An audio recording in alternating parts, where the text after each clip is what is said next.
just stuck into something. Time shows we let it go for too long. Go back, I never could. It wasn't what I was searching for at all. We've been turning upside down. Now things are stranger. Nothing's left to say. Too far gone to go back to that place.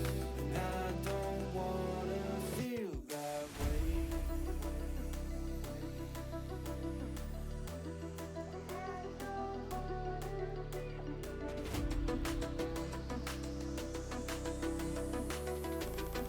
I don't wanna feel that way.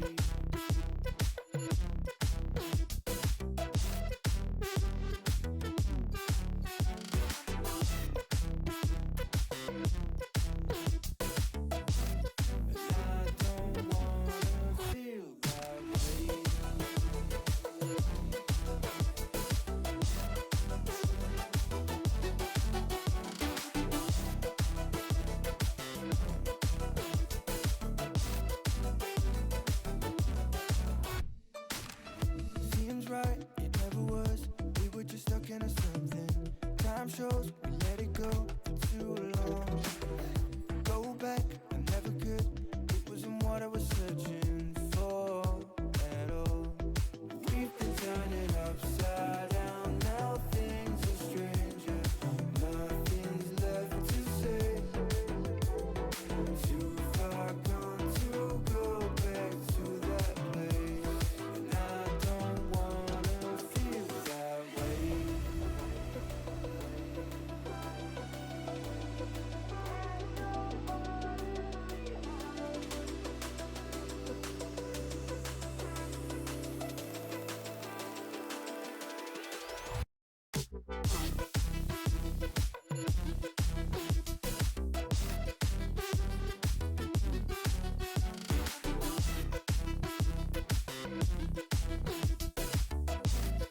I don't wanna feel that way.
just wanna keep it going, like the night is never over.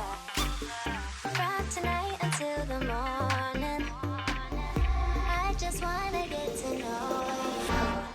I just want to, baby, get to know you. If you want to,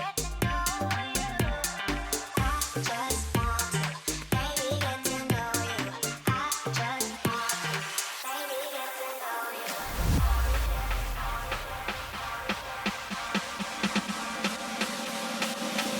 Get to know you.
There's a pyramid of power with eyes that can see it all. Cameras to capture your image at City Hall. Realize they listen whenever you make a call. If you want a revolution, I really give it to y'all. Brave is the army that bands against bands of dead presidents, determining life of mankind of cancerous. How we breathe vapors, green colors bleeding in streets for cheap paper.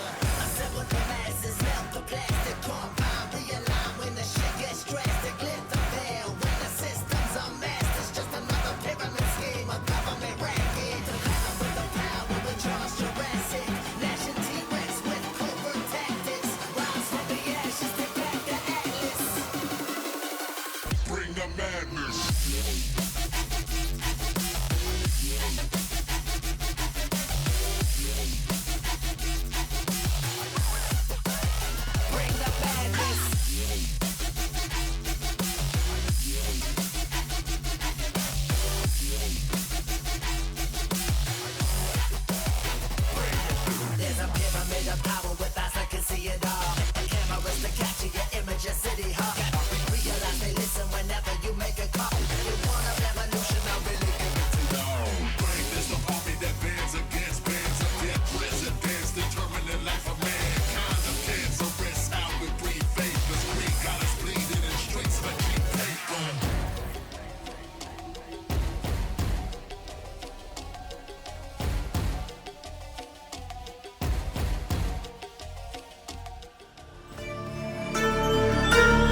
Well, that didn't do anything like I hoped it would. Oh, that's helpful. Mark, hold on. They can't see us yet. There we are. I knew I'd figure it out. All right. Yeah, so I got to work on the smooth transition on that one. That's my fault. That's my fault. But hey. At least you know we are 100% without a doubt, really truly live, and in the flesh, neck beards and all. Yes, sir. Well, I was recommended by 2 people to put on a hat because my hair was low. I was one of them, and his wife was the other one. So Yeah, so I'm sporting the new Dynamo hat. You can't see it, Mark, unless you're looking at the stream. But this is a slick hat. I really like it. Digging it. It's it's got the stripe thing going on. It's pretty sweet. yeah, actually. I got this little stripe thing going on too. I don't know if y'all can see it. Just mine's a flip back. Nice. So I also find it funny, and we didn't coordinate this, but it worked out really well. I'm going for the black Dynamo, paint it black look. You're going for the Dynamo orange look. Like, we've coordinated this very, very well, unintentionally as it may be. It's pretty I guess nice. that makes me the home team.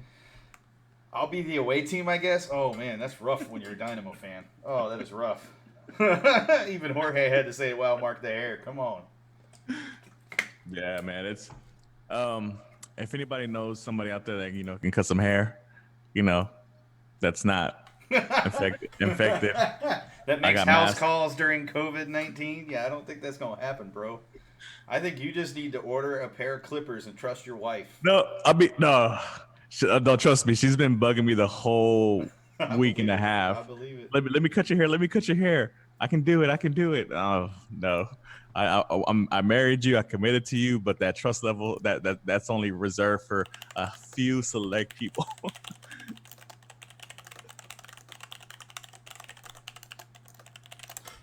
Yeah, man. I agree with Jorge. Do DIY, baby. DIY. Do it yourself. Well, I mean, before when I used to have like a low fade or a buzz cut, yeah, that'd be chill. But but now I got a little bit of a hairdo going. So Memes has a point. Just shave it all off. It'll grow back by the time this all ends. You're not wrong.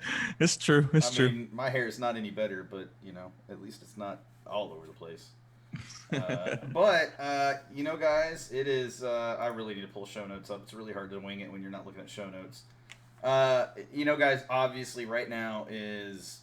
I don't even know how to put words to it, man. I tried to put a little bit of words to it, and I got like a paragraph and a half, and that was about it. And I'm gonna read it and just know that it encapsulates as much as I could think to encapsulate. Obviously, right now, the entirety of the world is enduring through a crisis the likes of which has never really been experienced by mankind before now. Not only were entire sports leagues put on indefinite hold, but so too were many people's lives, as they have been and continue to be quarantined to their homes. It would be foolish to think that this show needs to continue for any reason, but both Mark and myself feel sports fans need something to help take their mind off the new normal. And let's face it, NBA horse is not going to cut it. So we present to you our best attempt at doing just that for this global pandemic edition of Generation Orange. The intro, for sure, that man. actually would have been a hell of an intro, now that I think about it, if I had thought to read that when we started. But, I digress. It is what it is. No, yeah, for sure, man. I first and foremost, I hope everybody in their families and loved ones are doing good out there. I know it's a bit of a struggle for some, especially with, I think they're saying almost 10% of the population is unemployed now, which is sad, and if you're one of those people, man, just stay strong and you'll get through this. It's one of those things where it's unexpected, and it kind of shows you how much you should cherish life, because things can just put things at pause. We were all excited about the Dynamo season getting started. We had a great beginning to the home opener. The crowd was amazing, all that stuff, and then poof, just a break on everything. Absolutely. And that's how it is sometimes, man. And sometimes you just sit back and just reflect and kind of see where you at and what's really important in life. And I know if I speak for myself and hopefully for Sean that we hope that everybody out there is doing fine and doing okay, and stay safe. That's right. Absolutely 100% agreed. Absolutely 100% yes. And hey, if you're home right now, just in general, and you're looking for work, hit up the Surge Discord, man. There are people throwing out ideas all the time. And you never know. You never know. If you got a CDL, I can tell you a couple people to hit up. Yeah, for sure, man. Just saying. No, no, I mean, that, I mean, there's a lot of opportunities out there. I mean, obviously I don't know, obviously what a lot of y'all backgrounds as far as work goes, but obviously all the grocery stores are looking for help, because they need, they need nighttime people to stock the stores after they've been wiped out.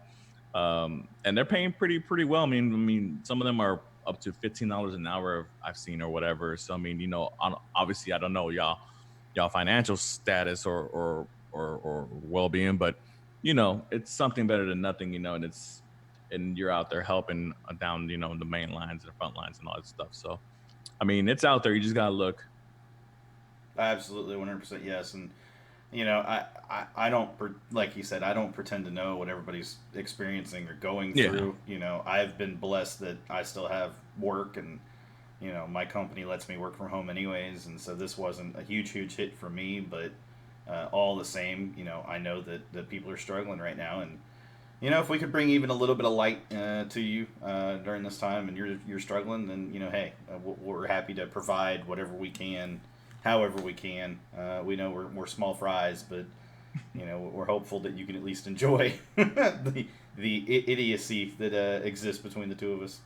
Yeah, and I mean, and obviously, we know that we're not gonna have a lot of Dynamo news and Dash news going on right now.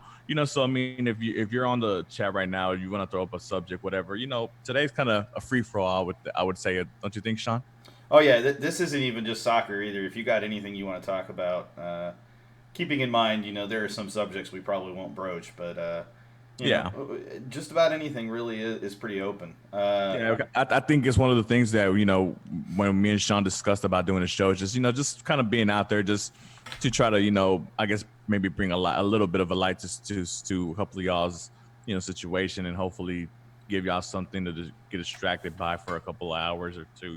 Exactly, something to just break up that monotony of constantly being home, not really getting a chance to kind of bounce around or do much of anything right now. Obviously, it's been over a month since we last had a Dynamo match here in Houston, and it's we're making it through it. Obviously, I see you guys out there. I see you guys, making it through it, and just keeping strong, and at the end of the day, that's all you can do right now. It's not, it's just do what you can do and be content with that, and understand that this is just we are just in a period of society where the world has been completely flipped on its end, and on its head, and we just got to keep pushing forward and do the best we can with what we got. And Amen. it's what we're doing right now.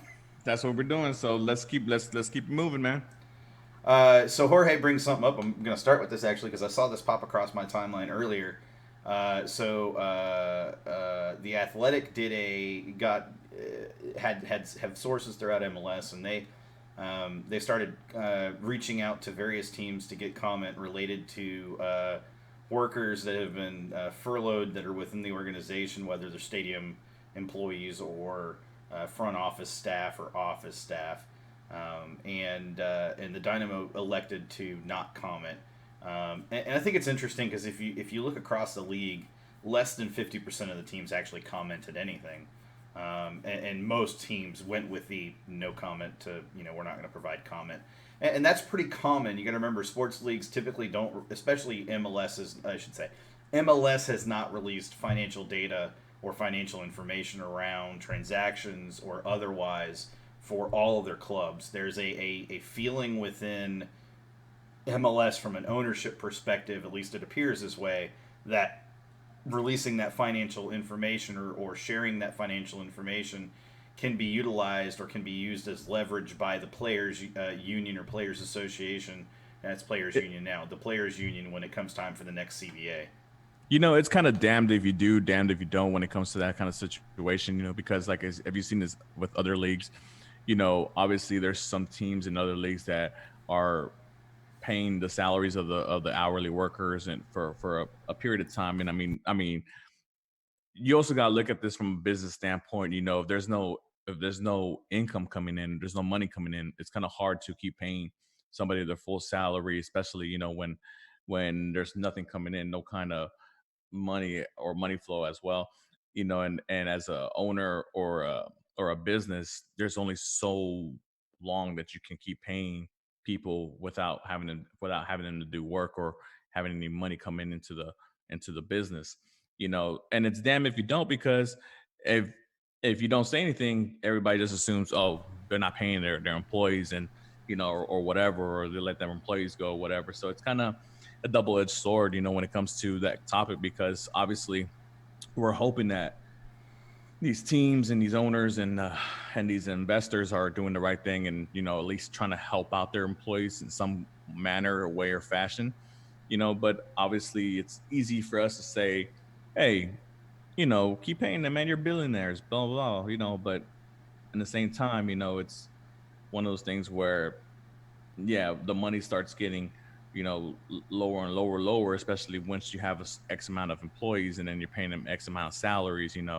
And yeah, man, it's a tough ordeal, man. That's why I'm not too into the bashing of the owners or the leagues. And luckily there's been sports figures out there, not just in like in basketball, just overall all over the world, and all over the leagues in soccer, that they're doing their part trying to help keep those employees paid for as long as they can. Yeah, for sure. And as a communicator, as a crisis comms guy, as a guy who deals with public affairs and corporate affairs, and deals with that PR side of things, especially during an incident or response, I have an appreciation for having to be very careful and walk that very fine line when it comes to what information do you make publicly available. And as much as I would love for them to make it publicly available, to say, yeah, hey, we're going to keep paying our employees for the next however long. The fact is, if they say that and then it turns out that the league decides they're going to shut down for the rest of the season and they're going to not have any matches for the rest of the season, that puts the team in a completely different situation where they're not going to make any revenue. Right now, most teams are going on the idea that the league is going to restart and the league is going to finish out the season. They're going to, I we're going to talk about this a little more later, but the idea that they're going to basically cram all of these missed matches, which thankfully are a lot less than I think we think right, or than we realize right now, because there was a FIFA break that would have happened in there. So we had about 2 weeks worth of matches that just wouldn't have taken place anyways. So really, we've only missed maybe 2 to 3 matches at this point. We're going to miss another 5 or 6, I think, by the time May is over. I said, and Mark will back me up on this, I said back in April, early April, actually end of February, middle to early March. We're only in April now, sorry. Beginning to middle of March, and maybe even the end of February, that once the league announced that they were going to go ahead and suspend the league, I said even back then, I said, I'm going to be surprised if they start before mid-June. Yeah. Go ahead. Oh. No, I mean, and it's one of those things where obviously all the international competitions have been moved back in a year with Euros and Copa America, so obviously that opens up even more time for these leagues to get their league finished. The unfortunate thing unfortunate, and I guess maybe fortunate thing for MLS is that they barely started. But when you take a league as far as like the Premier League, where I think they were maybe 8 matches away from finishing. Mm-hmm. It's one of those things where, yeah, we know that Liverpool's so far ahead of the curve of everybody, and you can kind of just shut down the league. But you got to think about other things, about regulation battles. You got to think about teams that get promoted, because that's a lot of financial backing for those teams that get promoted. That's a lot of financial money that they've invested in, and making sure that they invest in their clubs to be able to compete for promotion.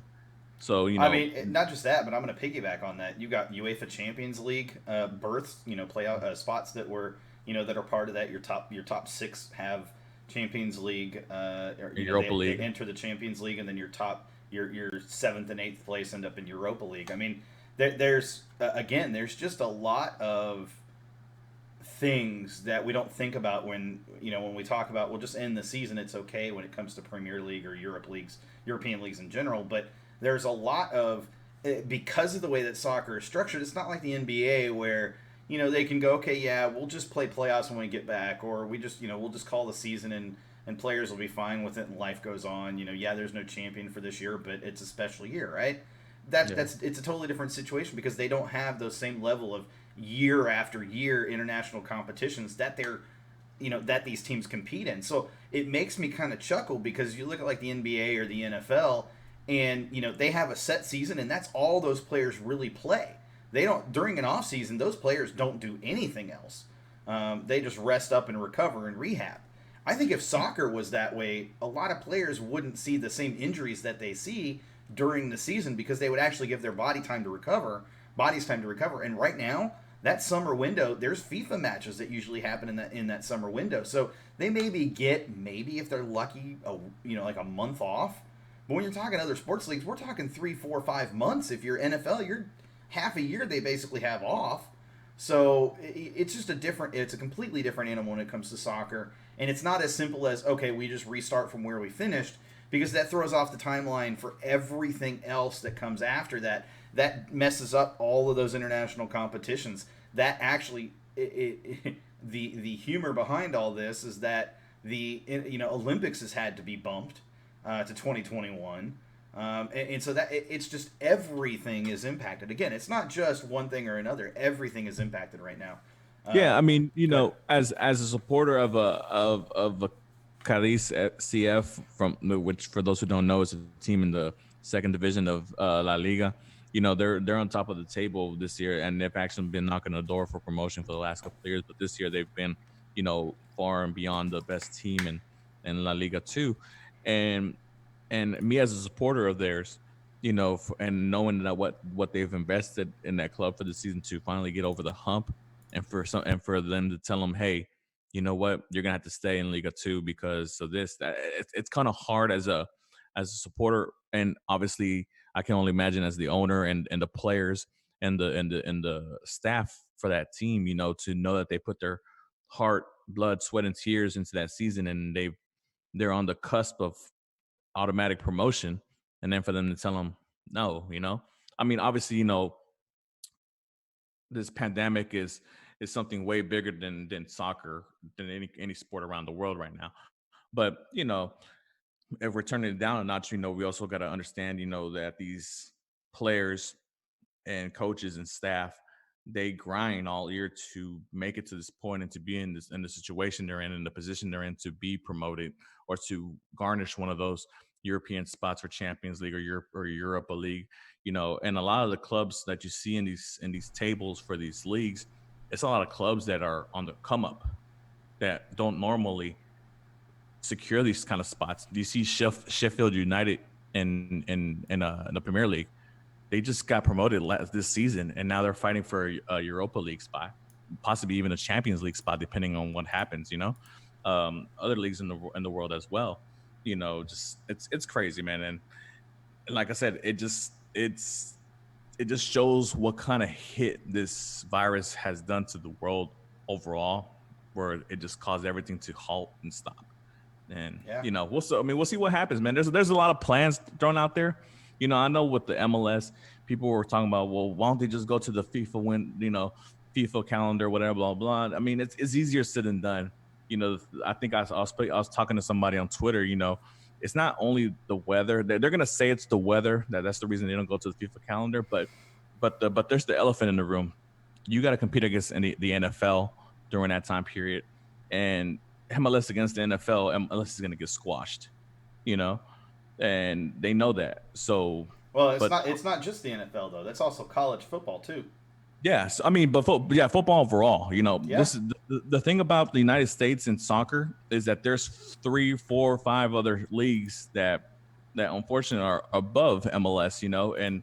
And they gotta play their part where they can. I mean, because you see the MLS playoffs, they kind of roll into the beginning of football season, and sometimes they don't get the ratings that they do because sometimes the games are played on Sunday when there's football on. So Yeah, and like I said, I mean, it's easy for us to sit here and say, well, just cancel out the rest of the season. But as you noted, it's not just the championship or the champions that get affected here.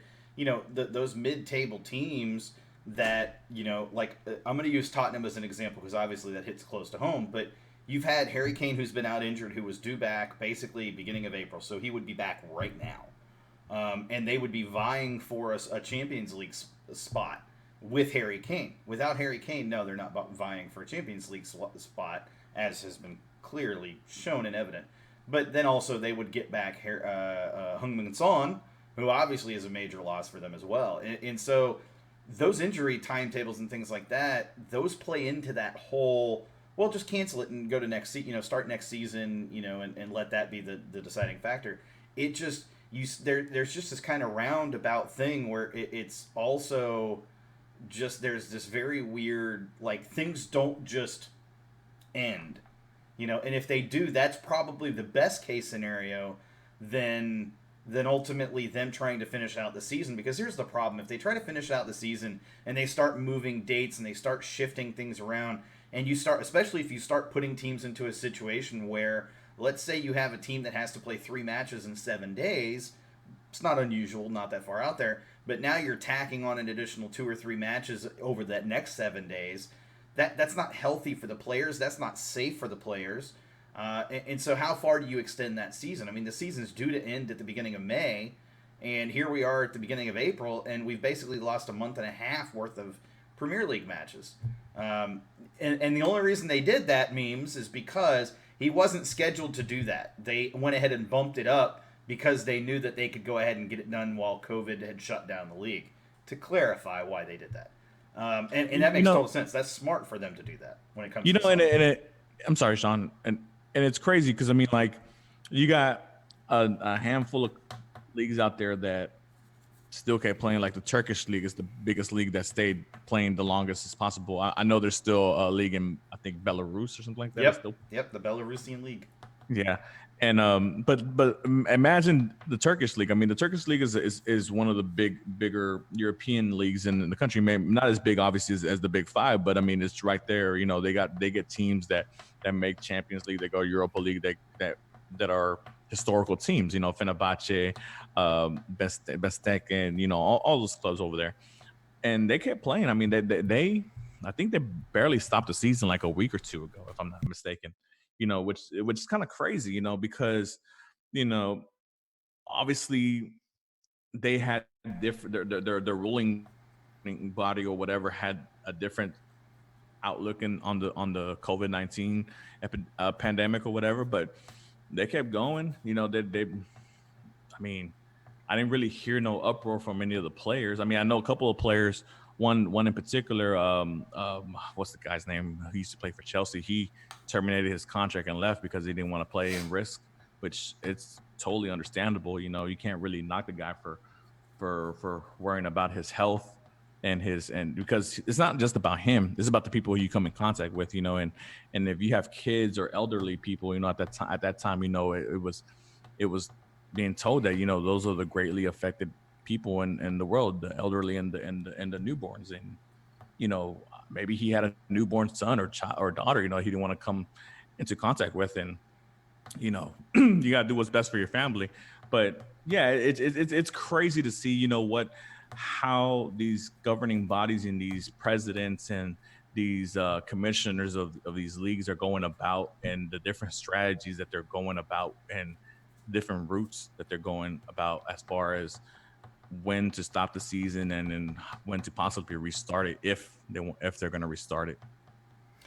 And that's that's the real thing is, it's again, and we mentioned it at the top of the show, it's we're dealing with a crisis that's just unprecedented at the level that we're talking about, and some of that the lack of precedence comes from the fact that we're so interconnected as a society now, and it's not absurd for travelers to fly from one country overseas to another country in the same day and make the trip back that same day, and so travel is a lot more common now, overseas and across the world, and so you start adding those factors together, and that's a big reason we're seeing the level of proliferation that we're seeing, and then there was just it's weird because this particular virus is very difficult to diagnose, from symptoms only. Especially early, where people generally don't have symptoms for up to 10 to 14 days, some people up to a month later.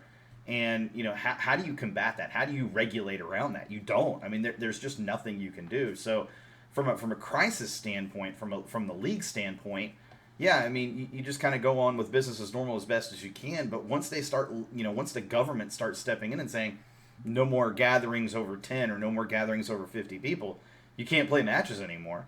Go ahead. It's one of those things where, like, I read an article a couple weeks back when it first started to hit Italy really hard, and I think this is the first week of March where it was Champions League week and midweek, whatever, and they were talking about whether or not they're going to play these games. And the last game that was played in Italy that allowed normal capacity was the Champions League game of Valencia and Atlanta, whatever. Atlanta, yeah. Yeah, and they were talking about how many people from that game alone, because you got to think about a lot of those people supporters were from Spain, because Valencia obviously plays in the La Liga and they're playing that team in Italy. So a lot of supporters flew back to Spain, and then a week later, a couple days later, Spain got hit hard with the COVID-19 virus. Yeah. And they were talking about how that match alone, which I think it was like 45,000 people. About 5,000 Spaniards and then 40,000 Italians. Obviously, with Italy being on the cusp of being hit hard, and then whoever had it but didn't know, because obviously it was before they got hit, passed it on to these Spaniards, and then they went back home, and it just went like that. It's a respiratory disease, man. It doesn't even have. You don't even have to be, you can breathe, and you're letting out particles of whatever COVID-19 is made out of, So, just imagine 45,000 people from 2 different countries, that are really, especially from one country that's really being hit hard, and then having those people come in and traveling back home and getting hit. So that's that. I mean, they were talking about, that game basically being a biological like bomb being hit on that game, because of the fact that those supporters and those fans from that game alone, who knows how many people had it, spread it, and are continuing to spreading at this time. Yeah, I mean, it's we saw it first in the NBA here in the U.S. in terms of sports players and sports leagues, and I think if you look across the response from the U.S., I think that it probably should have happened sooner. It's a shame it didn't, but it didn't, and we are where we are. And I think from a general standpoint, I think most people are following the guidelines and doing, and they're staying home, and they're not, they're practicing social distancing. We're seeing it. I mean, it's clearly happening. I think, it's just, we have to remember that this is one of those situations, and I hope some people that are listening, this really hits home. This is one of those situations where, in reality, one bad apple can truly spoil the entire bunch. It's not a situation where, okay, if 5 or 6 people don't actively social distance, and and then they end up sick, okay, it's no big deal. They've only infected 5 or 6 people. The reality is, they've infected 5 or 6 people. That's going to be another week or 2 before they infect another 5 or 6 people, and that's just going to explode. And that's what we saw, and that's what we're dealing with. But and it's crazy, with this, since you brought up the NBA, obviously that clip of Rudy Gobert, the center of the Utah Jazz, who was having the interview with all the media, and then he was making light of the situation, and I mean, at that time you can't really blame the guy, because at that time nobody really knew. I mean, all we knew was it came from Wuhan, and it was there, and then we only had limited information, because obviously the Chinese government is going to release whatever they're going to want to release, so, and and just lo and behold, the next day, when they tested him, when they tested the team, he was one of the ones that was infected, and obviously you see, everybody's seen the video of him touching the mics and breathing on stuff and touching people, and it's an unfortunate thing that where something like that had to happen for us to kind of really take into all seriousness that, hey, we need to back off from each other, not be so, on top of each other, and and worry about how you're coughing, where you're sneezing into, wear a mask, wear some protective gloves, wash your hands 20 seconds or longer, play whatever song you got to play to keep you entertained while you're washing your hands, blah blah blah, and it's things like that, it just that unfortunately mistakes have to happen before you can find a solution, and that's where we're at right now, trying to look for the solution. And that's pretty much it. We're trying to look for the solution.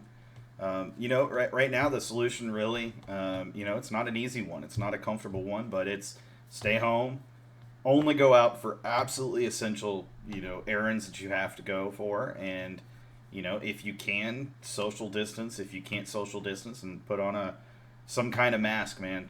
Cover your face to some extent in some way, shape, or possible.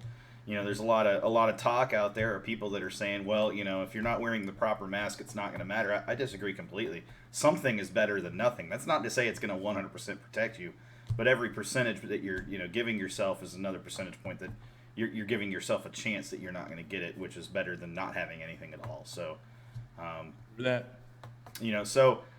with all that said, let's dive into some of the stuff that's been going on. So, let's talk. We talked about kind of what's going on, and so how does this affect things like the summer transfer window and contracts? We saw. I saw posted today. I don't remember where it was from. I would really wish I had retweeted it, but I wasn't even home for most of the day.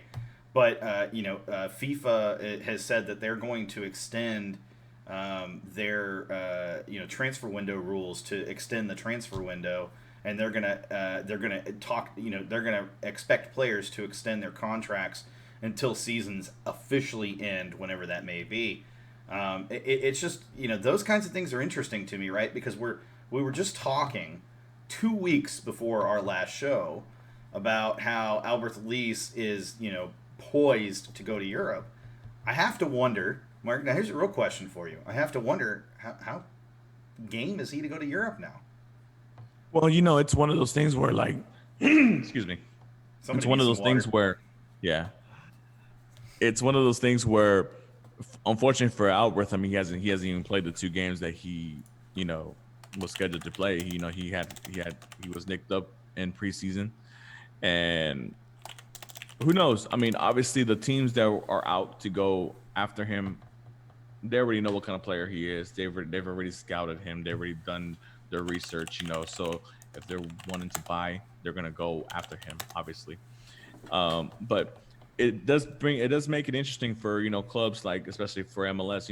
If these European transfer windows are going to be opened up for a longer period of time, and then on top of that, if these contracts are going to be extended until the end of the actual playing season, because you think about players like David Silva, who supposedly after the contract finishes was going to go play for Inter Miami. That kind of puts that on the hold, because I mean, if the Premier League doesn't finish until December, MLS supposedly is supposed to finish in November, so it kind of puts a damper into that. Same thing with other players like Cavani or other players that are out of contract. It's gonna make it for an interesting summer transfer window, as far as European clubs trying to buy players and or even sell players, because from what I'm hearing, because of a lot of the money that they're losing, these top transfer fees and all this, going into the quarter billions for transferring a player, or hundreds and hundreds of millions of dollars for transfer fees for players, that's not going to happen that much anymore. Maybe for a handful of players, because those players are that player, but not no more, man. I mean, these release clauses, they're going to have to be lowered. They're going to have to be, negotiated now, because renegotiated, or even, maybe taken into consideration because of the economics of the whole soccer globally. You're not going to be able to pay 80 million euros for a defender anymore, or 120 million euros for a left winger. It's just not going to happen right now, especially this summer transfer window, and maybe even the winter transfer window. You know what's interesting too is that you also have to consider that scouts who would normally be out right now scouting for future talent or scouting players that the team is, the club are interested in, they're not able to do that right now. They're having to rely on videotape and things like that. And so I it's interesting to me, and these kinds of situations are interesting to begin with, but especially when you start diving into how it affects everything, and how it's going to change how a lot of things are done. You look at the NFL draft. NFL is going to draft, via coaches at their own homes, and it's just, it's an entirely, like I said, this has completely and utterly flipped the world on its head. It's a crisis the likes we've never seen before. Mankind's never seen before at this extent and this level. And, a lot of that has to do with how connected society is now, and how that affects us.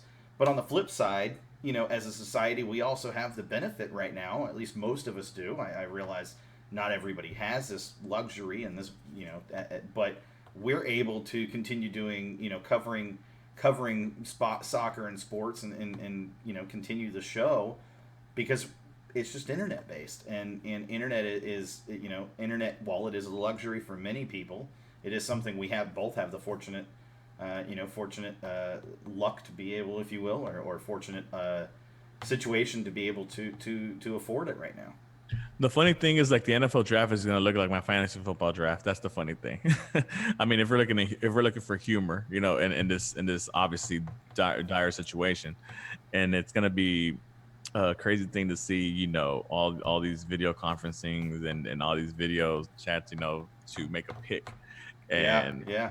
Well, and I'm gonna take it a step further. And the only reason I'm focusing on this because I find it interesting, but the NFL Combine doesn't happen this year, obviously, and it hasn't happened. Well, obviously the combine happened in early February, so they at least got through that. Oh, that's right. Sorry, not the combine. Pro days is what I was referring to. Yeah, sorry. pro days. Pro days. So there are players that are on that cusp of being, whatever, having an opportunity to get drafted higher, or feel like maybe they're slipping and they want to go do a pro day, for multiple teams, and no player's been able to do a pro day. So you're going to see I think we're going to see more teams that end up with the expected pick, so to speak, than teams that go out and they try to go out on a limb and pick a player and reach for a player. I think we're going to see a lot of very standard picking, to be honest, when it comes to the NFL draft. And I think the same kind of comes true for MLS when it comes to the summer transfer window. You've got a lot of teams that just don't have very deep scouting networks, and they don't have the luxury of especially right now, being able to send scouts out to, various countries to try to peg a player to sign. I think from an MLS standpoint, I think we're gonna see a very quiet summer transfer window. Yeah, I mean, unless they've scouted the player for a number of years already prior or whatever, I mean, I don't see the transfer window for MLS being that active as it was for this past winter window. It's one of those things where, like you said yourself, I mean, you can't send scouts nowhere. So for us to look for that young South American player to replace Elise or to replace Manotas, it's not going to happen because we can't send anybody down there, unless we already have somebody in mind who we scouted for a couple of months already or for a year or so. And it's one of those things where you see the difference in luxury as far as leagues go, because MLS obviously has to depend on going to scout, other leagues and do this other stuff, while European clubs, for the most part, they got money, so they can go buy an established player, if they need a position to be filled or whatever. But I mean, obviously you still have people scouting and wanting to find what's the word I'm looking for? Find value on the players that you're trying to bring in, So it's gonna be an interesting time as far as transfers goes. But like I said prior, I'm really looking forward to seeing what these prices are going to be for these players now, because aside from a player like Mbappe, because he's going to be valued whatever he's going to be valued. But say, for example, a player like, obviously I follow Arsenal, so for like a player that we've been kind of linked with is um, he just escaped my name. It was for defender from RB Lepenkaisen. Opokamnano, I think that's his name. You know, they're valuing him about 40, 50 mil. I mean, I don't know if you're going to pay that for a defender now, you know, but we'll see. I mean, it's not, as long as somebody's willing to pay it, they're going to sell it. But yeah, we'll see what happens, man. It's going to be a crazy time as far as the economics for soccer is going to go, because, you know, the economics of soccer prior to this was already getting out of hand, you know, so. Oh, I mean, yeah, for sure. And you know, maybe this is the great equalizer when it comes to you know, to soccer contracts and things like that, and transfer fees coming back down to a, I'm going to use the word reasonable level. Yeah. But you know, I guess we'll see ultimately. So I just wanted to show these off real quick. I know I tweeted about them previously, and the timing, of course, kind of sucks because I can't actually give these away right now. But guys, tune in every week, and you too could be holding one of these guys. Oh, let's see if I can rotate it the right way. There we go. You could be holding one of these, or you can affix it to any surface because these are stickers. I have about 50 of these to give away, and they are really and truly, once I can find it on the screen, there you go. They are really and truly awesome and amazing, and Generation Orange Media stickers. They are very, very cool. And I'm going to throw it out there for Cisco in particular. These are great for covering up LA stickers and LA supporter fan stickers on light poles or otherwise, as opposed to having to take their stickers off. So you know, we're gonna try to bridge that gap and prevent further issues with LA Galaxy fans. Yeah, for sure, man. Those stickers look really nice. They look really dope, man. Shout out to Sticker Mule, Yeah. stickermule.com. Shout out to Sticker Mule. They are amazing. They're actually running a deal right now, if I'm not mistaken. 50 stickers, $29. You can't go wrong. Same size as the ones we have here. These are 3-inch stickers, 3-inch rounds. You can get them. They're amazing looking. I'm going to reach out to those guys here soon and see if we can get some more of these because they are really dope looking stickers. And I'm really happy with how they turned out, actually. And the process was super simple. So lots of credit to those guys. You know, I appreciate when the opportunity rises, you know, comes around for something like that, and to have giveaways and things like that. Those are always fun. You know, so we've talked about kind of the summer transfer window. We talked a little bit about contracts, how they're planning to kind of extend that, and how that's going to work. My intrigue comes in if you have a player that their contract ends at the end of the season, and let's say that the European leagues do not end up going back. Does that mean their contracts are up and then they're available to be, you know, and so we're coming up on the summer transfer window. Those questions have to be answered. You know, if the leagues do go back and play, how long do they play? When do they play to? And then, as you noted, there are plenty of players that are out of contract right now. How does this affect them in terms of, you know, are they able to sign a contract with a team and not play? Does the contract when does that contract begin? I suspect there's quite a few teams that are waiting until this kind of ends and they're back to playing soccer before they start offering players that are out of contracts. So there was one example out there that was actually kind of made a little bit public in the Premier League was William of Chelsea. He's out of contract this season, and he came out and said so himself. He's like, look, I'm on a contract with Chelsea. We haven't been able to agree on any kind of extension, and from the looks of it, we're not. So as I'm open to signing with another club. You know, and that's, you know, and William, for those who don't know, I mean, he's a big time player, left, I think, right. Well, he's a winger, big time Brazilian player for Chelsea. You know, numerous championships, all that good stuff. Been linked to Barcelona, Arsenal, a couple other teams in the Premier League, obviously. But yeah, he said so himself. He's like, look, if this season doesn't finish, I'm out of contract. So I mean, I can sign with whoever. Now, obviously, that changes if the season does continue. He's still, quote unquote, tied to the club until the season finishes. Yep. Now, and let me throw this at you. There are rules and regulations about how you can approach a player during a season when he's still under contract. And for those who, go ahead. I was going to say, so how does that, you know, he can say that, but then, like you said, if the league does end up playing out the rest of their matches and a team has approached him, is that collusion? Well, for those who don't know, the the rules, I guess, of the transfer windows. When a player is 6 months and less on the under contract, other teams from other leagues can talk to the player and can sign him on a pre-contract. So, for example, we'll use William for an example. If William is less than 6 months left on his contract, if Barcelona came in and offered him a 3-year deal for whatever of X amount and he agrees to it, then he's a Barcelona player as soon as the season finishes. Now, that can't happen within clubs within the same league. So, as for example, if Arsenal wanted to do the same thing, they can.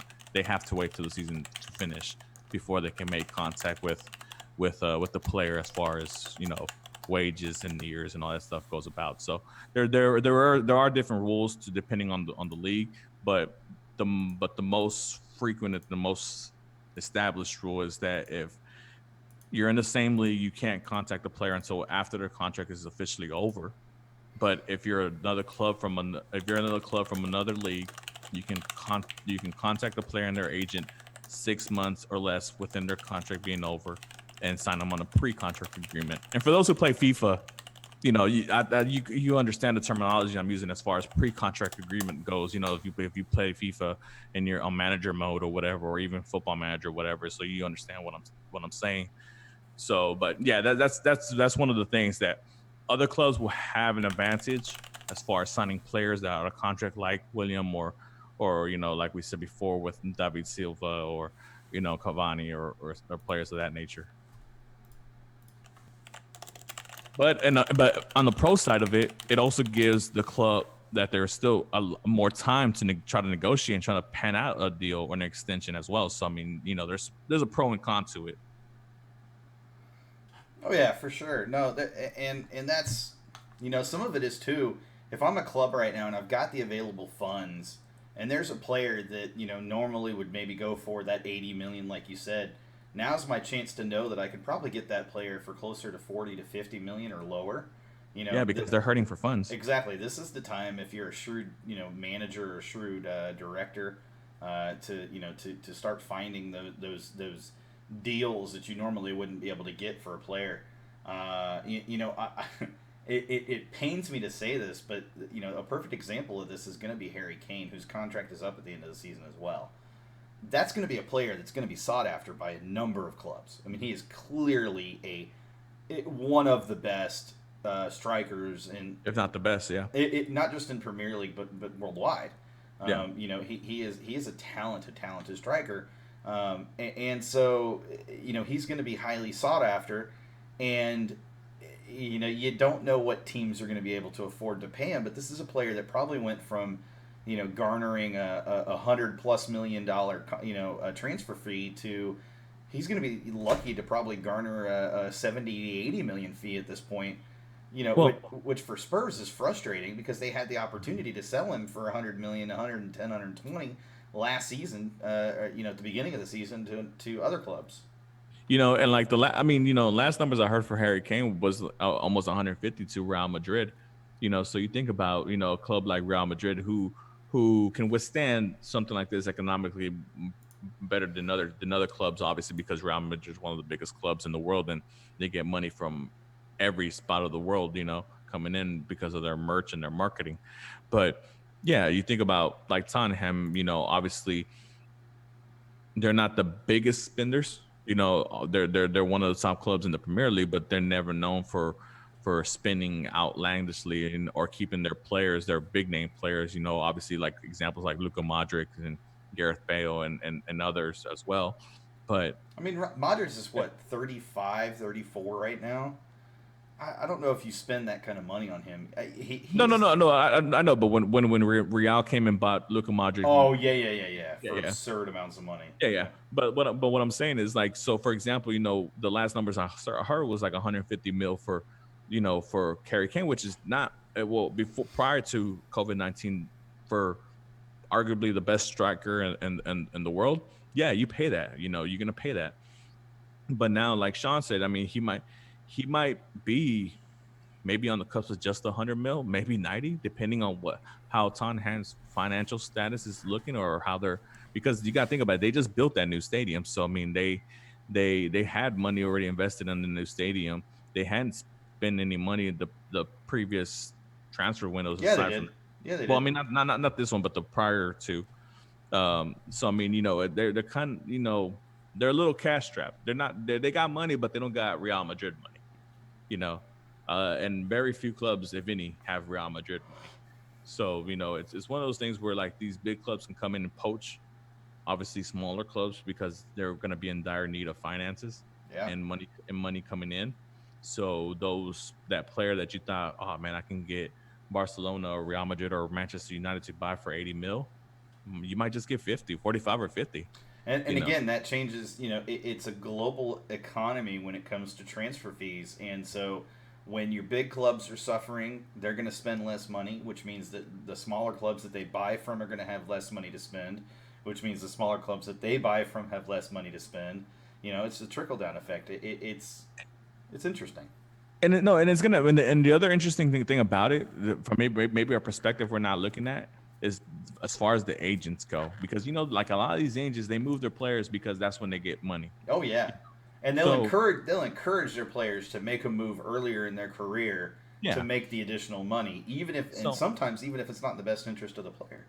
obviously, but it's one of those things where you are, obviously we all know the super managers in MLS. And soccer, the Mino Raiones and the Kaya Joe, however you pronounce his name, and the George Mendez's and all those types. But like those guys would be good, but like the other guys who have a player finally they were going to cash in on, that 10% or whatever they were going to get, hopefully off of 80 mil transfer fee, when they see it come down to a 50, 45. And and the thing is, like, these clubs are going to be willing to sell, I think, because like I said, a lot of these clubs are not as balanced financially as you think they are. Like, that's why you see a lot of clubs nowadays file for bankruptcy. You see a lot of clubs nowadays in the red because they're investing, they're mishandling their money, or they're investing in wrong things, or they make wrong moves, and it doesn't benefit them, and stuff like that. I mean, if I think I mentioned it on my Twitter feed. For those who who are on Netflix and chill, dude, Sunderland Till I Die. Watch that whole thing. If you haven't seen season 1, season 2 just came out a couple of days ago, dude. Watch the whole thing, and it gives you a better insight of how a football club is run and managed. And Sunderland, for those who've been following Premier League for as long as I have, and I'm pretty sure as long as Sean has, Sunderland is one of those stapled clubs in England. And to see where they're at now, it's heartbreaking, man. It's heartbreaking, and I can see why MLS doesn't do promotion and regulation, because you think about the Dynamo right now, how we're they're trying to fight for fans, they're trying to bring fans in and do all this. Imagine if the Dynamo got knocked down a division or two, it would be such a tough thing to do. But I mean, for those who haven't watched it, man, Sunderland Till I Die, seasons 1 and 2, it's a must watch, especially if you're a soccer fan. Absolutely. I've heard the same thing. So I'm going to correct you. I have actually only been watching the Premier League for less than 5 seasons. 7 seasons, but still, less than 7 seasons. I have not been a long-time fan of the Premier League. I got into the Premier League relatively late in my soccer viewing tenure. Okay, so that would kind of explain the Tottenham, because Tottenham have only been kind of it club like the last 7 years or something like that. So, but no, but like I said prior, for me, I've followed the Premier League for a while, and I remember Sunderland being one of those staple clubs, one of those big clubs, that have great history in English football, but not so much now in modern football. Yeah, no, agreed. So we're supposed to be having a caller here shortly. Yes, we're having a special guest. Yes, this is not a public call-in type thing. So I wanted to talk about, and I'm kind of waiting until they call in so I can start talking about it, because if they're not going to call in or. Oh, that's fine. That's fine. We can continue on this subject if you don't. If you don't mind. Yeah, no, go for it. Yeah. So I mean, going back onto the Sunderland Till I Die. It's they've been poached and poached and poached because they've tried to invest and trying to regain promotion and move back up to the Premier League and move back up, to where for those who don't know, Premier League is where the money's at. That TV money, man, for those clubs those clubs who are mid-table clubs, the 10 to 16 range, not the regular, positions, but for those clubs that stay in the 10 to 16 range, those clubs are, trust me, they're happy, they're eating because that TV money, they're getting their money. Now from time to time, you're gonna have an ambitious club who one year says like, you know what, let's try to go get some European money as well. That's why you get clubs like Wolves or even Everton. Everton's been trying to move into the European ladder of the Premier League for a while now with all the investments they have, especially and also bringing in Carlos Ancelotti. But how much is that going to be placed on a halt now because they haven't really got any returns the last 2 years with all the investments they made, and now with this going on, how much more investing are they going to be able to do in that club to try to get them back up to a top 6 position where they can have European football? It's going to be surprising to see how these strategies for these teams are going to go about moving forward after this, because the teams that are positioned right now in the top 6, obviously those are going to be fine. But like for me, for example, like I'm an Arsenal fan. For those who don't know, we were on the cusp of like starting to win. We were getting the hang of things. Mikel Arrieta was starting to get the team rolling, and then this happened, and we're stuck in 10th position. So if the season ends today, there's no European football for us next season. And that's the first time in 20-something years that we're not going to have European football, and that means no European money coming in, even if it's Europa League money. I mean, yeah, obviously it's an eighth of what Champions League money is, but still money coming in. Yeah, no, for sure. So he is called in. I'm going to go ahead and pull him in, and then we're going to talk. So let's see how long it takes him to join. Sorry for bumping you down, Mark. Your face is only half visible now. The lower half of your face, but that's the way that Zoom works. The lips. So first of all, what up, Nestor? What's going on, guys? How are you guys doing tonight? Oh, same old, just quarantining at home. Yeah, what's up, Nestor? What's going on, Mark? How are you? I'm doing good, man. So I wanted to get Nestor on. I'll throw Mark in there, even though he had no idea this was happening. It's always fun when I can throw Mark a curveball in the middle of the show. But I wanted to talk about real quick. This Saturday, the Surge is hosting a Rocket League tournament. I'm calling it a tournament. I don't know. I'll let Nestor go into a little more details. But Saturday, it's being hosted on their Twitch channel, twitch.tv/thesurgesg. So Nest, what is, first of all, what is Rocket League for those that have no idea what this is? And second of all, what the hell is a tournament about Rocket League? So pretty much Rocket League is just soccer and cars pieced together. So we're fielding a 3v3 style tournament with 8 teams across MLS supporter groups, and we're going to be hosting this tournament on Saturday called the Rocket League Supporters Group Cup, starting at noon, I believe, with the first round of matches. We're gonna have a draw in which teams go up against each other, and they're gonna advance to semifinals and the final. As far as they're doing a best of five series, so first person to get to 3 wins will advance forward to the next round. And Nestor, as I understand it, because I'm helping you build this out, from a streaming perspective, you are considered the king of stream when it comes to the Surge. Is that not true? Yeah, the king of streaming, I guess, somehow. I don't know how, but I just have the setup, I guess, already to stream the tournament. And to me, it's no issue just kind of hosting the entire thing and just making sure it runs smoothly, because production value is my biggest thing.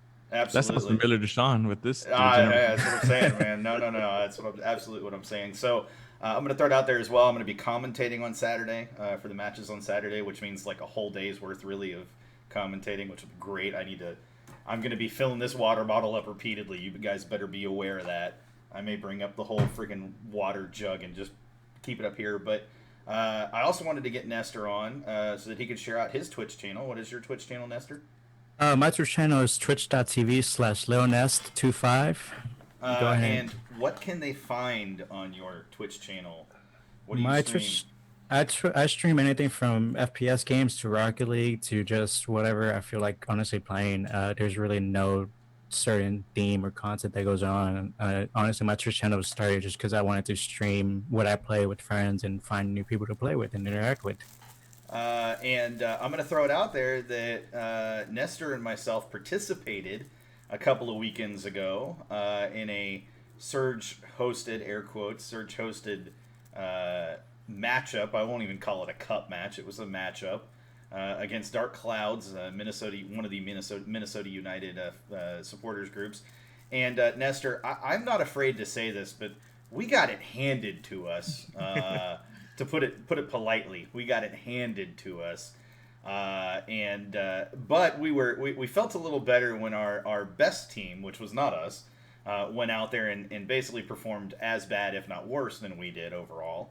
And so, first of all, shout out to Dark Clouds for having 3 Grand Champion / Champion level players, which, if anybody's curious, that's as high as you can get. That's the highest rank possible. And secondly, shout out to Nestor for playing and taking it like a man, like all 3 of us did. It was Yeah, for sure, guys. that That was was a little brutal. no man. Yeah. That first match, Nestor. I don't know about you, man. I was shaking after a little bit because I was just like, okay, gotta calm down. Can't let this get too bad. Here we are, 8-1 at this point. Oh crap! It has gotten this bad. I was trying to keep my cool because I was trying to stream it still and Yeah, you still were doing play it. on it. So I was like, I can't lose my cool because I'm partly on chat, partly on stream. So just suck it, take it in like a man, and just Matt, can move I share on. something with you guys? Yes, go ahead, please, Mark. That was my first Twitch experience ever. That Saturday night with y'all guys. And I would say I'm sorry, but at least it was entertaining, right? no. Look, man. I mean, obviously, I've never played Rocket League. I mean, I play games. I play FIFA. I play sports games mostly. I'm kind of done playing the Call of Duties and stuff like that. I don't really focus too much on those like I used to before when I was younger. But yeah, man, it was a good showing out there, man. But like, yeah, for that first Twitch experience, I was going in there hard for y'all, man. I think I saw Memo Rodriguez on there as well. Oh, he was on Yep. there. No, he Yep. was on there. We Sure. were talking about how we were really letting him down. Yeah. I will throw it out there so for those that don't know. Nestor, myself, and who joined us? Was that Keith that was part of our team? That was Keith. Keith. The 3 of us had literally only played together 3 times before that. So we were ill prepared. We had been led to believe that they were only bringing in, like silver, gold, or, gold level guys, which, okay, we can hang with that.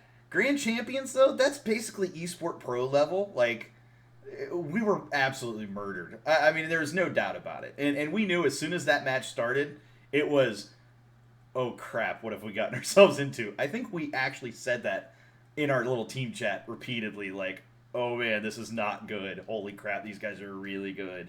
Yeah, I think Really about good. 5 seconds in, we saw what some of the moves they were doing. We're like, well, this is gonna be a butt whooping. You know what's fascinating to me as a spectator, and maybe I can give y'all a different point of view from what y'all were going through at that time. Sure.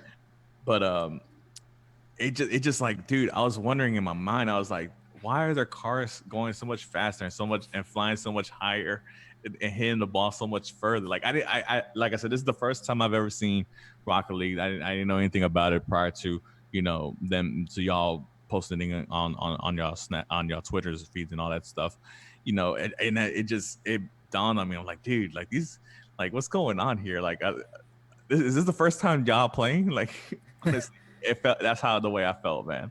No, I mean, no shade thrown at y'all. I mean, No, obviously, absolutely not. it's That's one the of those- thing about Rocket League, though. All the cars go the same speed. It's just they're playing mentally so much faster, and they're reacting to everything so much faster that it makes us look like we're just stuck in mud. So this is the analogy I came up with. It was basically Pep's Barcelona versus Owen Coy's Dynamo. Oh, that's That's accurate. perfect. Very accurate. And I'm gonna throw it out there, and I'm gonna throw some shade at Cisco. Our coach absolutely let us down, Cisco. It was terrible coaching. I blame our coaches. They have to coach better. I'm just kidding. No, like I said, I mean, we'd only played together really 3 times before that. Nest and I had played quite a bit together just over the like 2 weeks leading up to that. But before that 2 weeks, we'd never played together. I know that I've logged maybe at this point, at up to that point, I'd logged only 36 hours total. These guys have probably logged over 1,000 or probably 3 to 4,000 hours into the game. So there's a massive difference in the amount of time that they've played, and there's a lot of advanced maneuvers and things like that you pick up as you're excuse me as you're playing the game over time, and as you play better competition. I will say, for my sake and Nestor's sake, that we came out of that match and we understood that there's a long way to go, but we also learned a lot, and we've put in a bunch of practice. We're not participating Saturday, just so it's clear. I'm doing commentary, he's doing streaming, but Doing Joe Buck. yeah, I'm doing Joe Buck. Sure, I'm not quite as bad as Joe Buck. Let's be real. No. Glenn Davis. I'll give you Glenn Davis, but it's you realize when you're faced in a situation like that, like it makes you really understand how much better you need to get. And I feel like it's interesting, right? Because I look at it from the Dynamo perspective. That thrashing we took against SKC in Kansas City, I'm hopeful those players came out of that learning a little something that, hey, we've got a little ways to go. We can't just assume that we're the best in the league because we have a great offense and whatever. We got a lot to work on. Now, granted, they've actually ended up having like 2 months to work on it, but they've got a lot to work on. Nestor, do you have anything else that you want to add? Any other shout outs you want to give? Anything like that? Just shout out to the Surge supporter group. They've been holding it down during this quarantine, trying to keep everybody entertained. Just follow us on their Twitch channel. We're trying to set up a schedule where we stream Monday, Wednesday, Friday, and maybe tournaments on Saturdays. So hopefully we can get that rolling and just come hang out with us. Hey Nestor, before you go, quick question. So who else is participating in this tournament? As of now, I know we have Dark Clouds. We have the Midnight Riders, the Viking Army. Do you have their affiliations? I mean, are these all affiliated with Minnesota MLS? United, New York Red Bulls. We have Minnesota United, Dark Clouds. We have the Houston Dynamo Surge. There's a couple of LAFC teams in there. There's an LA Galaxy one in there. TSG, the TSG LAFC. Yeah. Man, see that, but that's dope though. I mean, the fact that obviously all of us are on social media, and we have all these different type of platforms. Obviously y'all with Twitch and us with Twitter and IG and all that stuff. It's great the fact that we can get connected with these other supporter groups and do something like this. It's like very lighthearted, obviously, and the fact that that they're out there doing this, and that other supporter groups are trying to get on this and do a little something just to distract themselves, obviously too, because it's therapy for them too, as it is for us and for Nestor and Sean and everybody involved with this. I applaud y'all, man, for coming up with this concept and throwing it out there. I was going to say I want to talk about that for a second. Yeah, Nestor, do you want to share the story about how this came about? Yeah, so let me lean over and look at my girlfriend AJ. She's actually the one that came up with this entire idea. She was just in the bathroom doing her makeup, I believe, plucking her eyebrows, and she just runs into the den where I was just kind of setting up a stream, and she goes, "What if we streamed a tournament for Rocket League with supporter groups across the league?" And then I was like, "That's a good idea. Go ahead and pitch it, and we'll see where it goes." And here we are. Hey, Sean? Then why do we have Nestor on? Put on the girlfriend. She's the mastermind. She's right here. I mean, she can talk. The mic is literally shared between the two of them, so it's not like she can't talk. Oh, okay. Well, I mean, that's a dope. Hey, AJ. How you doing? No, but like that's dope that you came up with that concept like that, and it's great, that I actually put this concept into action, because a lot of people have ideas and don't do anything about it, and the fact that y'all had this idea, y'all came up with it and y'all threw it out there, and now it's growing, so it's a good look for y'all, man. So Sergio, go ahead, AJ.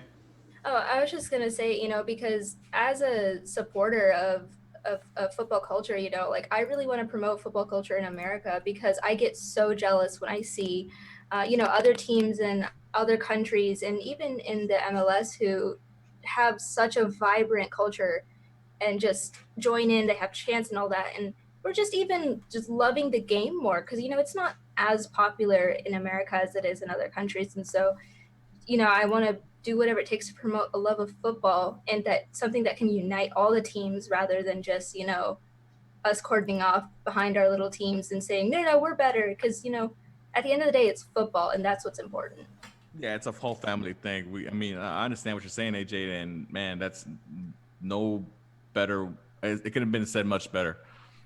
And no, and like I said prior, I applaud y'all for the concept and for actually putting action towards it and making it happen. And yeah, man, I hope to see it grow and grow and grow. And even after the pandemic is done, hopefully we can do this, and this could be an annual thing. Yeah, my original idea was that we could actually follow the team schedule potentially as well during the normal league. So There you go. but obviously that's kind of disrupted right now. So you can't exactly do that. But during regular seasons, if this goes on, maybe we can try and do that. So Absolutely, Awesome. 100% yes. Awesome. Well, guys, thanks for joining us. We do appreciate it. We're going to kind of get rolling with the rest of the show, but we appreciate it, guys, and we'll have you guys back on soon enough, and maybe we'll recap Saturday's match next week and use that as as topics to talk about, since the Dynamo topics seem to be waning more and more to zero. We can talk more Rocket League matchups. Yeah, appreciate it, guys. Hope you guys have a good one. You too, Nestor. Thanks again for joining, man. Have a good one. Yep. Thank you. Oh, yeah. Hey, guys, we can take actual phone calls. It's kind of sweet. No, man, but just going back to it, I mean, that's great, man. That's an awesome story. And dude, Nestor, you got to keep her there, man. She loves soccer, and she's supporting you on this video game thing. When you see so many people out there talking about, the wives being upset because they're not getting attention. so man, you kind of hit the trifecta there, man. So congrats to you.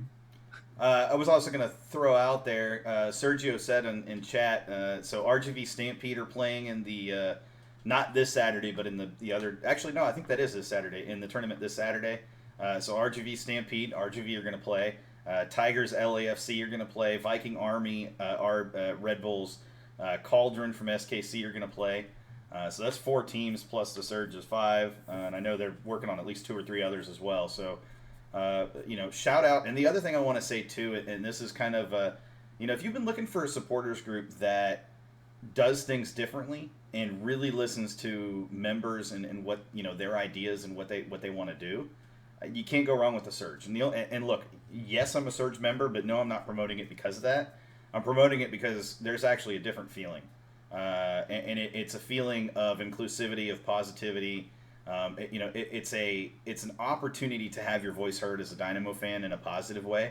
If you've got ideas for tifos, if you've got ideas for pre-match, ideas, if you've got ideas for away watch parties, if you've got ideas for sponsorship opportunities, if you know somebody, that's willing to sponsor the Surge, I guarantee you that Sergio and Jeff would be more than happy to field your questions and get the contact info and connect and that sort of thing. And look, if you want to get into streaming, the Surge is your place to do it. I mean, you just can't go wrong. There's plenty going on. It's extremely active right now. Everybody's having a great time, even though we're all cooped up together. We are constantly in voice chat, whether it's playing Rocket League or otherwise. Just so that we can keep each other from going slightly insane, because when you're by yourself for weeks on end, it gets a little crazy. No, yeah, true. I mean, and it's great that that as a supporter group, and obviously as a fairly new supporter group as the Surge is, that they're kind of taking what they love in their personal lives and kind of integrating it to the supporter group. And you're surprised how many people have the same likes that you do, have the same interests and all that great stuff. And then that honestly brings the core of that group, makes it even stronger. And I think that's what's going on here. And I think after when all this is over, I mean, you're gonna see a spike and how active the Surge is, or and their members and all that good stuff. Because I mean, there was a lot of hype with the Surge already going into the season. And then obviously with all this going on, all the social media presence and all the backing that they're getting, I mean, it's going to be a good thing for them. Absolutely, 100% yes. And the stream on Saturday, 2 Saturdays ago, actually we averaged roughly 40 viewers the entire time, which is absurd for a first time stream like that.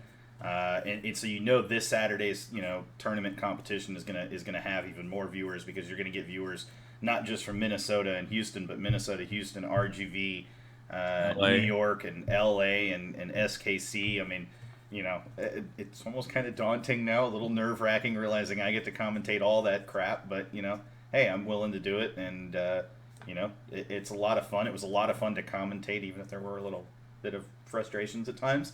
But it was a lot of fun. It was a lot of fun to commentate that second and third round of matches, for sure. You got to take your personal interest out of when you're commentating for the whole thing, Sean. You can't be emotionally involved. Otherwise, you're going to show your emotions on camera, or in this case, over the mic. No, yeah.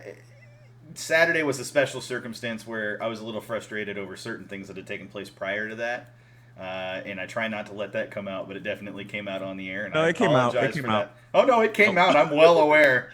I didn't realize we were actually on the air at that point. I thought we were streaming at that point. Well, I was going. It was funny when I was going to text you to see if everything was okay, because I mean, like at that point, I had really reached out to you to see how you're going on, what's going on with stuff like that. So I was like, man, I think Sean might be having a little bit of a hard time overall, so that's why all this frustration is coming out on this mic. It was completely 100% related to the stream, completely 100% related to the tournament thing that they were trying to do. It was just frustrations over lacking of organization, which happens, man. Man, it's the first time. You're gonna learn from your mistakes, and you're gonna keep it moving. Absolutely, absolutely, and that's not gonna happen Saturday. Thanks for calling. There'll be a new problem Saturday. It won't be the same problem. Hopefully, it won't be my problem. Just saying. With that being said, we've got 40-something minutes, guys. What do you want to talk about now? No, so obviously, I've seen the whole craze of working out at home. You've seen all the players, post videos, and obviously, you see. I think I saw a Dynamo Dash collab where they're passing the ball around. Which is pretty dope and stuff like that, especially because obviously this season they're trying to, I guess, kind of coincide both teams together and market them both together at the same time, which is, I think, is great, because I think the Dash were lacking a lot of marketing in prior seasons. But yeah, man, what do you think about these players out there doing these workout videos, out there training, still trying to keep up in shape? Obviously, nothing compares to game shape, but at least they're still out there honing their crafts and trying to do whatever they can. And do any of y'all have a workout video out there on Twitter?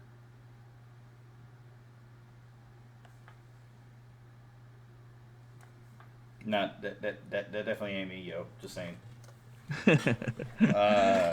I know that like you said, you got the Elise dancing video. I've seen, players doing the toilet paper challenge thing where you juggle the toilet paper, and then there's the guys that are juggling the balls. I'm thinking about doing that toilet paper challenge. I just haven't been home to do it. If you record it, you don't get to do it twice. You only get to do it once. No. I want to see you absolutely fail, because I'm gonna be honest. Thanks, Sean. You're gonna fail. Thanks, Sean. Hey, man. Hey. Just being real, Mark. Now, just being real. I'm not going to do it because I know better, but... No. I mean, the skills aren't what they used to be, but, I think I can juggle toilet paper from here and there, But, yeah, I just, I for those who don't know, I work for a beer distributor, so, I mean, we got to keep the beer flowing out there for you guys, so... Essential. I haven't really been home too much, so... But yeah. So Cisco asks, how about them Academy kids? The Academy kids did a video doing juggling and stuff like that too. Dude, shout out to the Houston Dynamo Academy too, man. Like all these kids out there doing these start from home videos is really dope. And then the Boniak twins obviously as well too. It's a dope thing to see. They had it was earlier today. Paul Holliker tweeted out a video of a kid doing like a 6-year-old kid doing basic V stuff, right? And it was just mesmerizing. Like, dude, this kid's 6 and he's got better ball control than I do. Shit, that kind of thing. Yeah, I mean, and it's crazy because I mean, it's actually something that myself, anybody on this chat can do. Just go do out there. Regardless if you have kids or not, just something to do. as a workout if you wanted to work on some cardio or whatever, or just practice more on your soccer balancing skills or whatever, your ball handling skills or whatever. I'm gonna restrict my ball handling skills to Rocket League, because I mean I did at one point, I did play in a inside league, indoor league, and man, I that was as fit as I've been in over a decade. That was crazy. Like the fitness level required for that is Oh yeah, nuts. yeah. I regret not continuing with it because man, No, no, no. Yeah, obviously. I mean, I used to play, for a little bit as well, and when you go out there, you go run, you go play, and it's competitive. I mean, obviously, it's not at the level of professional, but I mean, you go out there and you play, and you're trying to win, and you're trying to score, or you're trying to defend, or whatever. It's one of those things where, yeah, the competitive juices start flowing in your body, and you want to go out there and play like if you were Beckham, or play if you were Ronaldinho or whoever.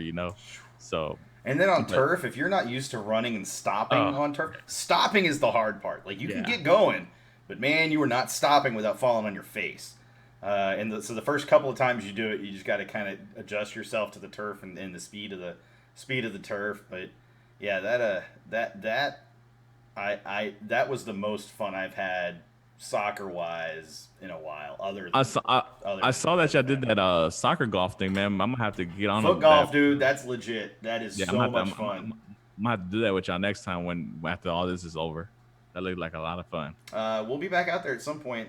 Cisco tends to organize those meetups on Saturday or Sunday mornings. Usually more Sunday mornings.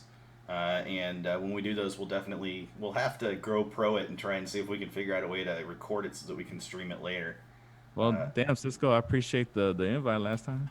Cisco says he needs competition, but what he fails to mention is he's only come in first like twice out of our entire group, and our group used to play pretty regularly. So, No, okay. Jason Parks is number one in our group, and he consistently beats Cisco. Okay. Well, Mm-hmm. yeah, I invited everybody. I didn't see no invitation, but nah, it's all good. Like I said, for after this is all done, I for sure want to go out there. I will forewarn you, it's up in Humble, so it's a little bit. No, of a drive. I know. I've heard of the place before prior, but when I saw how it was out there, and I saw y'all out there doing y'all thing, I was like, damn, I might have to go up there.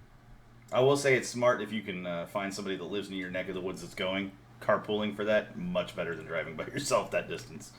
Yeah. Shout out to Sergio. We'll see. Well, Sergio doesn't. I don't know. Sergio doesn't live close to me. He's in my neck of the woods. He and I drive up together because it's just like I said. It's better to have somebody to drive with.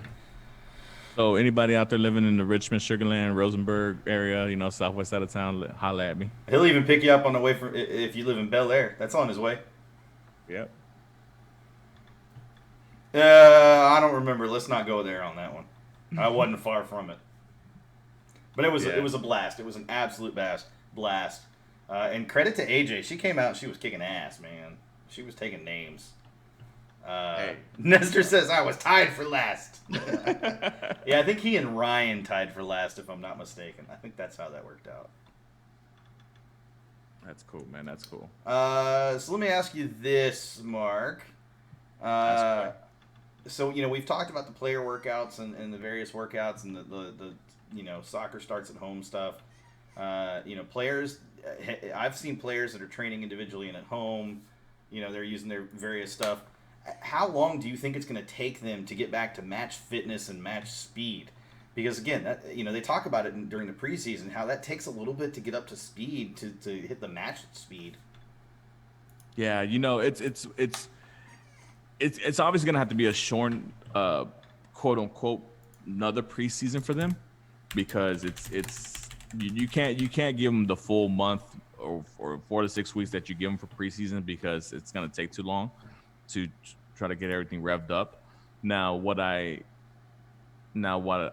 think personally should happen is once they start lining up on the restrictions as far as having how many people can be together in a certain place, they should start bringing a couple players in, and start training those players, start working out those players as far as that goes. And then once they're able to go full throttle and bring everybody in and start practicing and getting up to game time fitness again, then you go do that. But I think, man, you're gonna probably have to give them at least at the very minimum, and that's cutting it really close, because for obviously for those who've played soccer prior, it's a lot of running, a lot of cardio, and it takes a lot of practice to get up to that kind of fitness level, especially if you're one of those players who runs around the field like crazy, and yeah, I think it's gonna have to be a minimum of 2 weeks. So let's say, for example, if I think they were shooting for a May 1st to start trying to bring back. I highly doubt that's gonna happen. Maybe I don't even think June 1st is gonna happen either, in my opinion. But let's say July 1st, everything starts getting back to normal, I guess, quote unquote. Man, if you can get a couple players in the week prior and then get the rest of the team that weekend, and then maybe by July 15th, 16th, you start playing a match. Obviously, the soccer's going to be sloppy, but you got to start somewhere. So, also, you mentioned to me that you wanted to talk about towards the end of the show, and we're going to actually have to shorten this a little bit because apparently Zoom now has a requirement or a restriction on how long a call can go for. So we're about to hit that in about less than 10 minutes. Okay, that's fine. So, Yeah, I so was going to let you roll with that real quick. yeah, so I mean, for those who saw on Twitter, there was this story on Twitter that hit my timeline, and it's actually kind of hit out kind of nationally, and it had to do with a member from Texanian Army. I believe the guy's name's Albert. I don't know him personally, but he's I guess an officer for TA. Yep. And his wife's going through breast cancer, and she's going through chemo. And one of the promises he made to her was that he would be there for her every step of the way. And this picture came out of him. Obviously he's not allowed to be there inside the hospital facilities because of the requirements, because of the COVID-19 virus, right? But he found the window that was right next to the room that she was at, parked his car, put his lawn chair out, book, Dynamo shirt, hat on, and big ass sign out there saying that he's still with her, and just, man, stories like that, man, dude, that's really great to see out there, especially in a pandemic like this, and how there's a lot of negative news out there and a lot of negative rumors and all this kind of crap out there and the internet, on television, and to see this story out there, and especially because it's so close to home with somebody that is a Houston Dynamo supporter, it's great to see out there. And if for those who follow myself or Sean or the Generation Orange Twitter handle, it was retweeted out from ABC News. This is the ABC News, the big ABC News. So it's out there nationally, and I saw it today on MLSsoccer.com. So it's out there. It's a great story if you haven't read it. I'm just sending prayers and good vibes to Albert and Kelly, I think their names are. Yep. Hopefully, stay strong, fight through it, and we'll see y'all next Dynamo match. Damn straight. With that, guys, we're going to go ahead and end the show. Like I said, sorry, I didn't know that Zoom implemented this new policy. That's what happens when we don't stream. The hackers, man. But if you could do us a favor, we have a Twitch channel now, so go give us a follow. That's over on twitch.tv/Generation Orange. And while you're there, go ahead and hit the notification button to make sure you get notified when we go live, which, again, every Thursday at 7 p.m. Central, except COVID hours and COVID days may change, scheduled to change. Subject to change, not scheduled to change, subject to change. And then also, if you are watching us on YouTube, whether it's now or after the fact, do us a favor, hit that subscribe button. We've got 57 subscribers. We're trying to get to 100. If we get to 100, we get a custom URL. And that is exactly what we want, because then it becomes youtube.com/Generation Orange as opposed to youtube.com/channel/ a whole bunch of letters and numbers that I can't memorize, and neither can you. Go ahead. Yeah, for sure, guys. I mean, thanks for tuning in with us. I know it's one of those things where, kind of last minute, but we're going to try to keep on, entertaining y'all for as much as we can, during this down period of time, but, we're out here on Twitter, Twitch now, which, as Sean said, and obviously, hopefully, y'all stay connected with us. Check out the guys on Twitch this Saturday, Rocket League. Also, remember to click like, subscribe, and share it with your buddies, man. You know, especially for, you know, those who are out there who love soccer and don't have really any connections or ties to anybody else. Maybe this would put a smile on their face.